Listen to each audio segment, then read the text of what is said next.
Hey, my name is Megan Gomez. I'm one of the AP World History teachers here at Lewis and Clark, and I wanted to take this opportunity to walk you through the syllabus. I know you have a probably neon pink copy sitting right in front of you, but sometimes it makes more sense when somebody walks you through it as opposed to just reading it on your own. So to begin with, I'm located in the basement in room 027, right across from the Career Center. Right there behind the library, and my email and my phone number is listed right here, but I will caution you that, well, it seems like I live at school, and most of the times I feel like I live at school. I don't. So if you need to reach me, email is the best way. It goes to my watch, to my phone. I'm able to get back to you in a much more timely manner than by phone, but these are both two ways to get a hold of me. So to begin with, this class is awesome. I absolutely love it, and not that I'm like biased because I teach it, but I really like what they've done when they've revamped this world history course. So when I was in high school, world history was a bunch of rote memorization where they, would give us a bunch of information and we'd have to memorize different battles and outcomes and commanders and all sorts of stuff related to that. But it's taken a shift away from just rote memorization toward utilizing historical thinking skills. So, for example, you're not just memorizing what two armies fought at this battle. Instead, you're looking at the context in which this battle happened, how it fits in the greater scheme of world history, what were some of the effects, what caused it, what effect did it have on everyday people. Bigger schemes, bigger themes. So the class will focus a lot on intelligent discussion of this content, as well as utilizing these historical thinking skills to analyze what it means in the scheme of world history. So speaking of the historical thinking skills, there's 6 of them that the AP has decided are the most important, as they will help you in college, in real life, as well as obviously the history class. So the first, they want you to be able to identify and explain historical happenings. Can you point to something that happened, maybe explain what it's about? Analyzing sourcing, okay, so we have all these documents, primary and secondary sources, right? Why were they written? What's the point of view? What's their role in helping us understand this event in world history? As well as looking at different historians' arguments related to world history, analyzing the context in which a lot of these world history events, developments, processes happened, using historical reasoning skills, so looking at compare and contrast, how things have changed, how things have stayed the same. Those sort of skills, we'll look a lot at that. And we'll also be developing our own arguments, which are vital to doing well in the writing pieces. So this class is broken down into 4 units. Unit takes about a quarter to get through, so they line up pretty nicely with the academic calendar. So in the first quarter, first unit, we'll be looking at the world prior to 1450. So the pre-Columbian exposure, we'll look at different societies through the world. We might go back a little earlier. In fact, we will go back earlier than 1200 to build a good foundation of what the world was like before, so we can really understand the changes and all the stuff that happened as we progress through history. Second quarter, we'll look at the early modern world and the age of exploration. So that's 1450 to 1750. And then semester 2 will start off with all the revolutions. So not just the political revolutions like the French, etc. We'll also look at the Industrial Revolution and the consequences of industrialization. So that period will be 1750 to 1900. And then quarter 4 / unit 4 is the accelerating global change and realignments. So as we know, we had the 2 world wars and the ensuing Cold War, and those really shook up the geopolitical scheme of our world, as well as all the current challenges in health and environment and everything that we're facing, and kind of understanding how that's a culmination of all the other world history things we've been studying. And the AP test will also be during this quarter on Wednesday, May 15th, 2024. Speaking of the test, every year we get the question, is it required? Do I have to take the test? I encourage you to, I heavily encourage you to take the test, and not because I'm being like paid by College Board or anything, but for the sole factor that when you have this like big goal or a big test or whatever it is at the end, it definitely shifts your focus in preparing for it. Like for example, I'm a runner, and when I don't have a race coming up or in the near future, there's a lot of days where I'm like, yeah, I don't really feel like going, or I'll go out and it just, no real focus or purpose or dedication, just going out to go out, which is good sometimes. But I know when I have like Sunday coming up in a couple weeks, or like Bloomsday, I know there's kind of a new intensity with which I will train and prepare and all that stuff. Okay, so it's just that kind of carrot out there and gives a lot more drive and purpose. So I highly encourage you to take it. There's no harms that can come by taking it. So like even if you totally bomb it and get like a 1 on it and just like completely like implode at the time of the test, it doesn't mean anything. You don't have to send your score to the colleges.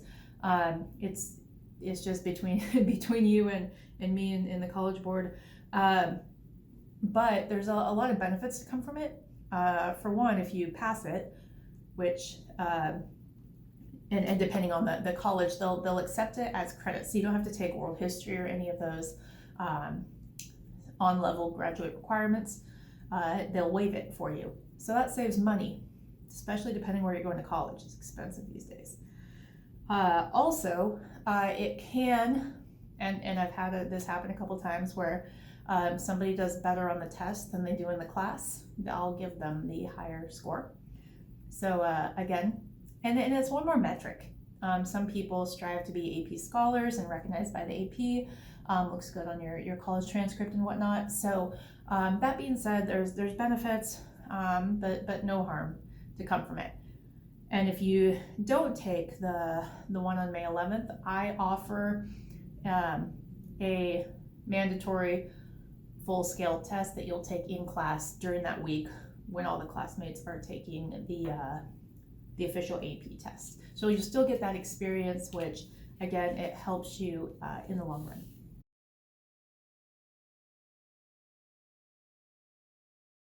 Moving on to things that are required for this class.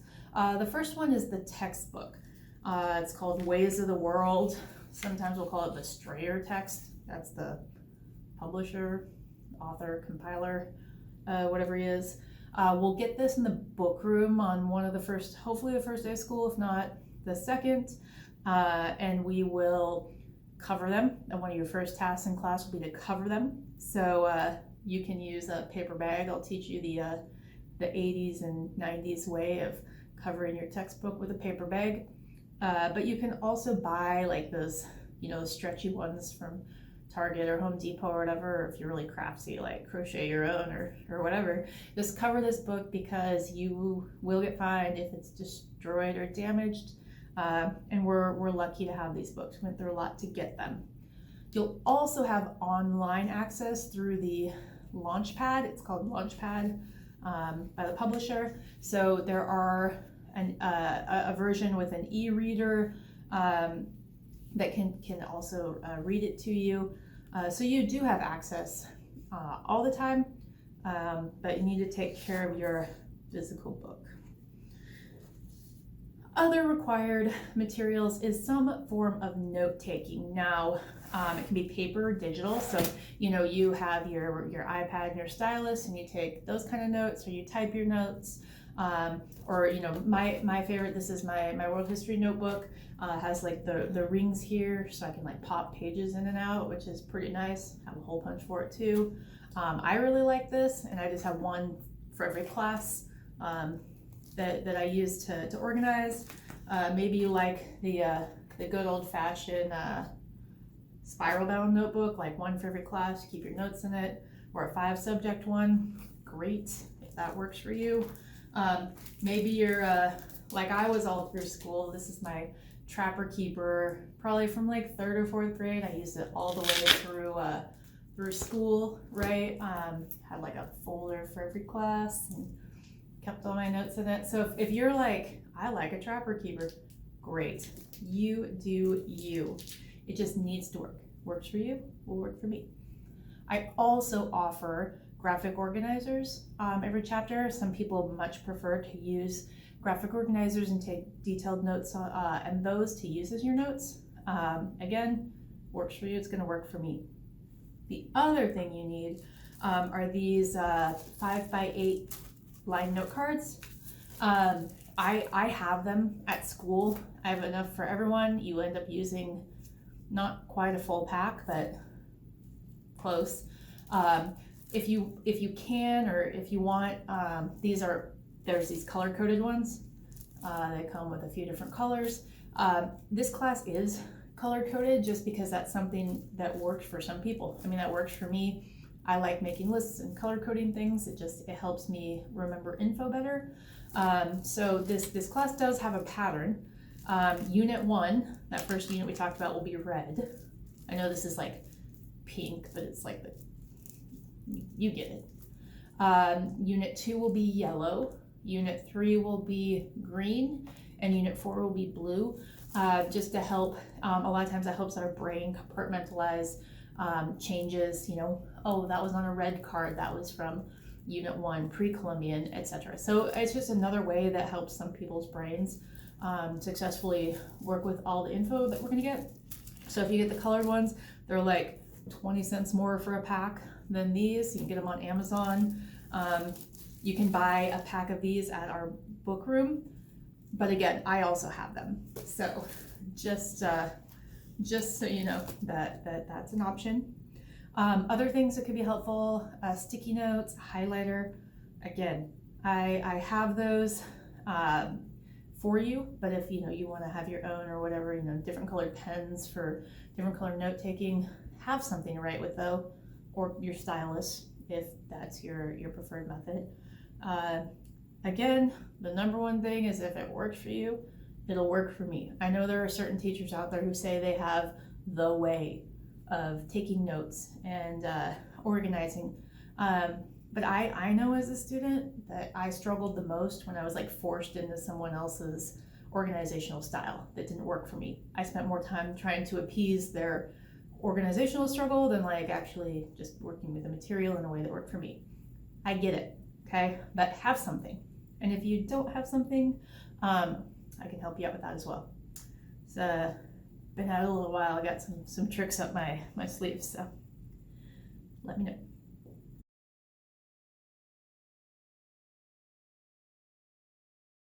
As far as how the class is going to be run, I know that's probably one of your biggest concerns going in after what do I need for this class. We have a basic routine that we stick to pretty much right up until the AP test. After the AP test, we work on a final project. There'll be no new content.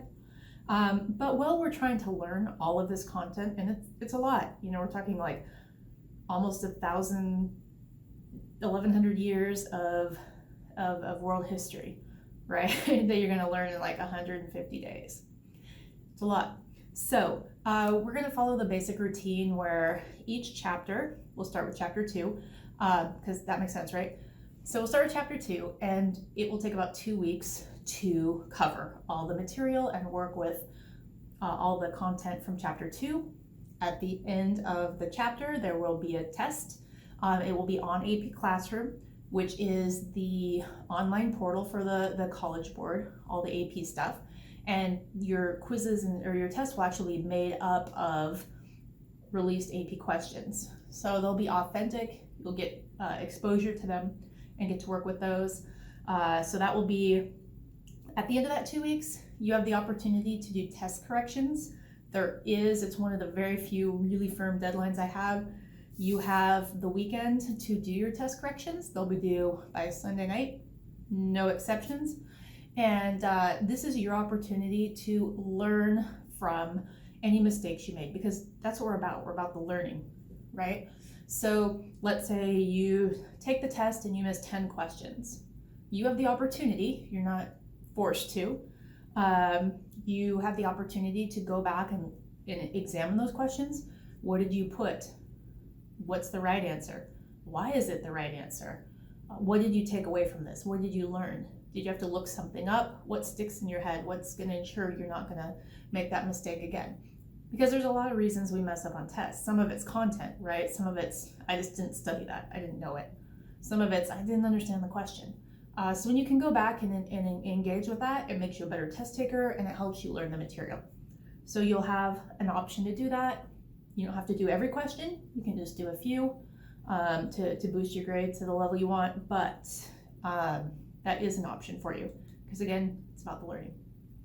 So at the end of the unit, which is about 3 chapters, the quarter, there'll be a bigger unit assessment. This is where we can work on some of those bigger skills like writing a DBQ or writing early cues or something like that.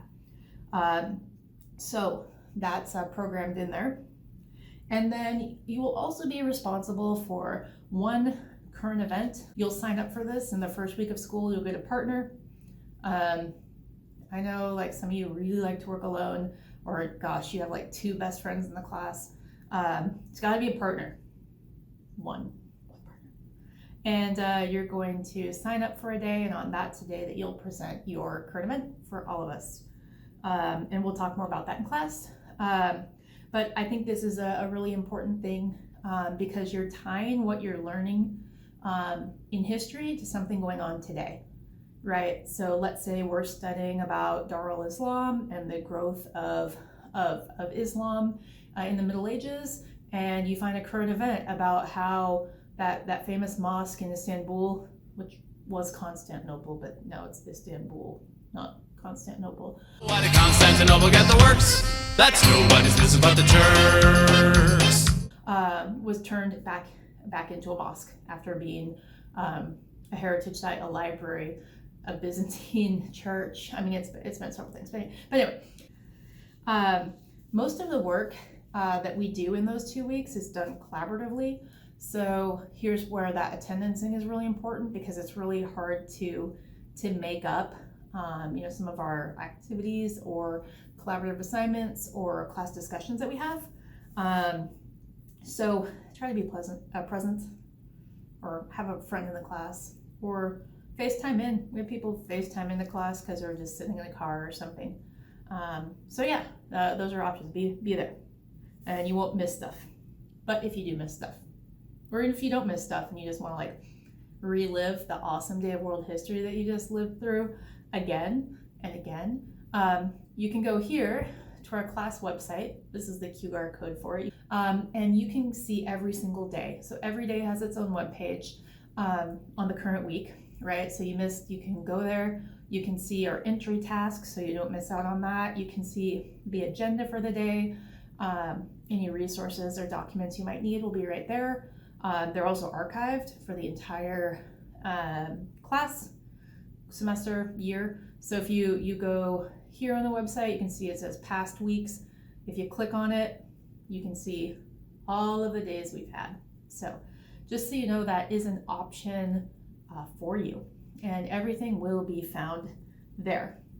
So another thing that's important to know is follow your progress on PowerSchool. You know, I know it's kind of annoying, like when your parents are like really involved in your school.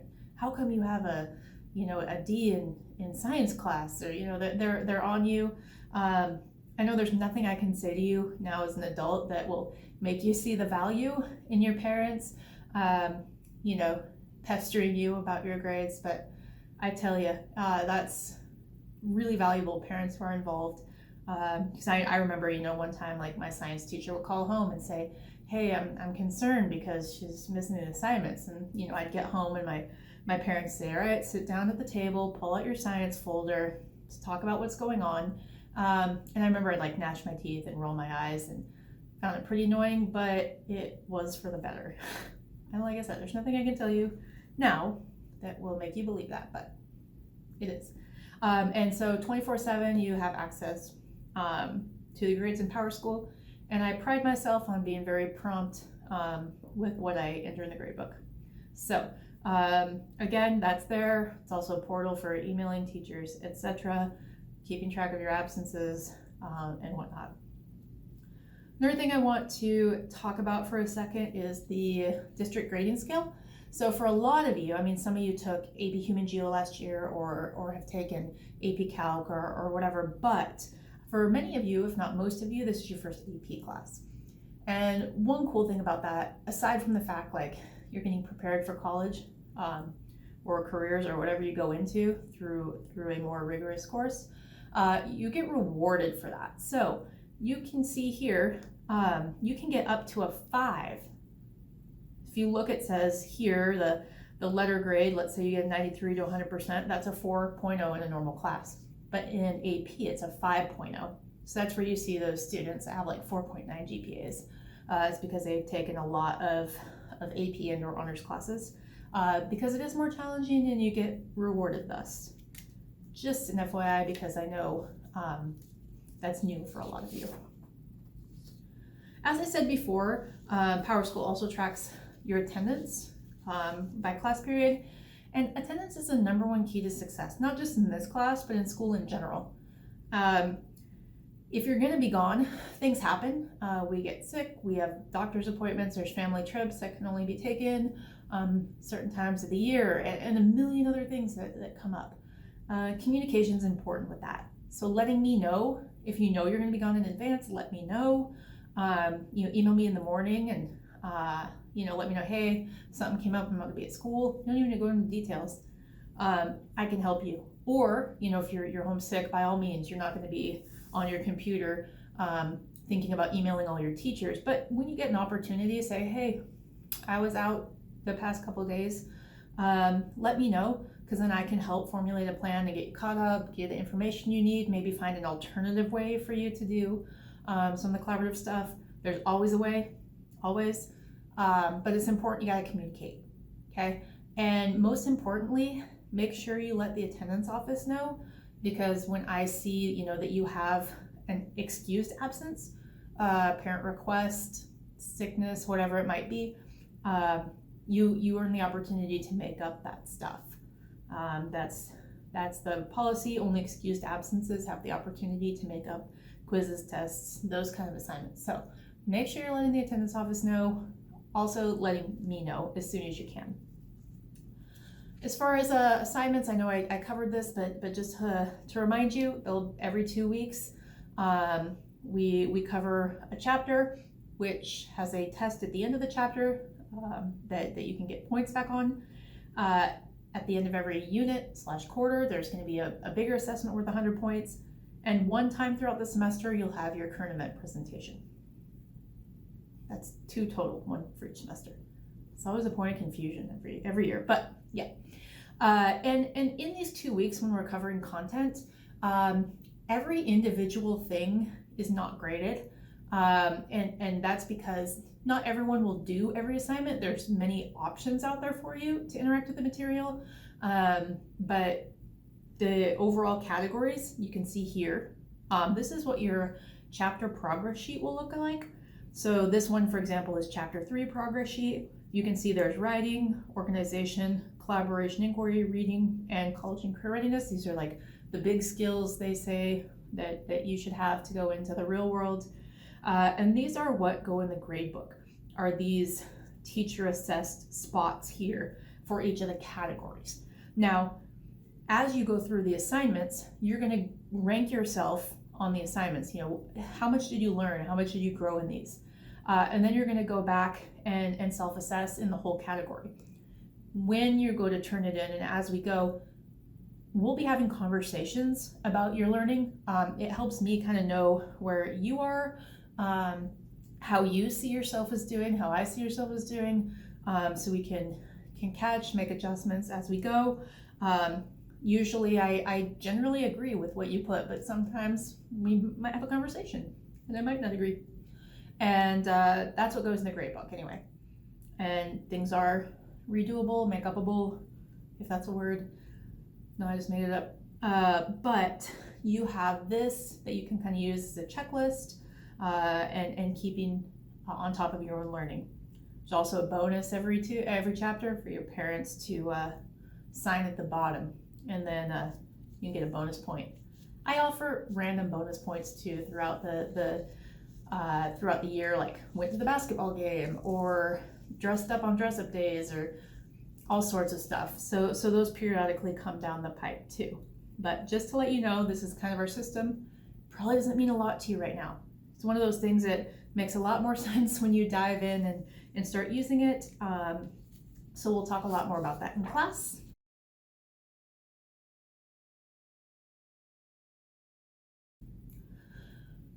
Wrapping up with interventions, I usually don't have a lot of problem with this. Probably the biggest issues I see in a given year is just apathy, where either permanently or temporarily, sometimes you just check out. You're overwhelmed, you feel like you're too far behind, or you just don't aren't motivated to do stuff. Those are honestly the biggest problems I usually have. But in the event there are academic or behavior problems, we'll follow the district policy for progressive discipline, where it starts with a conversation between me and you. Step 2 is involve parents. If that doesn't work, then we get admin involved. All of this is logged and documented across the board. And if it's a bigger issue, obviously steps can be skipped. But again, I really don't have a problem with that. More so, there's an issue, the academic honesty. It's so easy in today's age to either inadvertently or purposefully engage in academic dishonesty, right? There's so much stuff out there. And sometimes it is just an accident. You didn't think about citing this, or you copied too much of it, and whatever it might be. But regardless, this is an issue that colleges take really seriously. You can be kicked out of your class. You could receive an XF on your transcript. You can be disadmitted from the university, depending on where you go. So in closing, I want to welcome you to this year. I'm super excited. Have a lot of success. Students have a lot of success on this test and in this class. And just remember, communication is absolutely key. Whether you're a parent or a student, communicating with me when problems arise or you start to struggle is important. I mean, if I'm up speaking on something and it sounds like Klingon coming out of my mouth and you don't understand anything, don't just sit there, right? And maybe you don't want to raise your hand in front of the whole class and say, wait, what? Come talk to me, email me. We can make time for you to come in on your own and have a more personal explanation or work with you on the material. Don't wait until you're in over your head or you're frustrated or overwhelmed before you reach out to me and let me know you're struggling. Because if you're struggling, and I've seen students struggle in every way possible for every motive and every reason possible. I know how to help with that, but I can't help you if I don't know you're struggling. I hope that makes sense. Okay, so there's more than one way to reach success. It might look different for everybody, but everybody can learn and I can help you. Okay, but communicate with me. And the last thing, remember back in the day, you used to have to rip off the last page and sign it and send it back to school, and it always got lost or something. Now all you have to do is scan this QR code, or on the web page there's a parent info tab with a syllabus receipt form, and all you have to do is type in your name. It counts as your signature. Give me your best contact if you want, and I highly encourage this, to let me know that you have received the syllabus, that you understand the class, both from the student and the parents. And let's have a great year. I'll see you soon.